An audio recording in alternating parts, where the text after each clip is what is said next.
Et c'est parti pour un nouvel extrait du roman Le Mur Invisible, écrit par Marlène Haushofer. Au réveil, quand l'esprit est encore engourdi par le sommeil, parfois je vois des choses avant de pouvoir les classer et les reconnaître. L'impression est terrifiante et menaçante. C'est seulement quand je la reconnais que la chaise avec mes vêtements se change en objet familier. Un instant avant, elle était encore quelque chose d'entièrement étranger qui me donnait des palpitations. Je ne me prêtais pas souvent à ce genre d'expérience, mais il n'y a rien d'étonnant à ce que je les ai faites. Il n'y avait rien en effet qui aurait pu me distraire ou m'occuper l'esprit. Pas de livres, pas de conversation, pas de musique, rien. Depuis mon enfance, j'avais désappris à voir les choses avec mes propres yeux, et j'avais oublié qu'un jour le monde avait été jeune, intact, très beau et terrible. Je ne pouvais plus revenir en arrière, car je n'étais plus une enfant, et je n'étais plus capable de sentir comme une enfant, mais la solitude me permettait parfois de voir encore une fois, sans souvenir ni conscience, la splendeur de la vie. Peut-être que les animaux vivent jusqu'à leur mort dans un monde de terreur et de ravissement. Ils ne peuvent pas fuir et doivent jusqu'à la fin supporter la réalité. Leur mort elle-même est sans consolation et sans espérance, une mort véritable.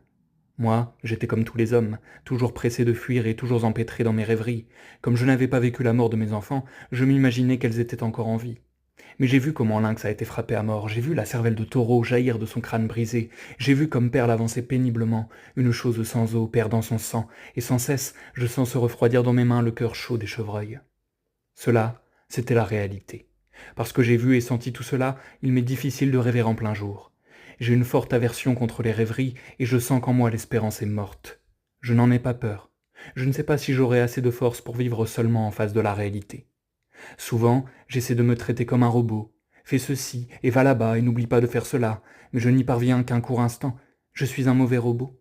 Je reste un être humain qui pense et qui sent et je ne pourrai pas perdre l'habitude de le faire.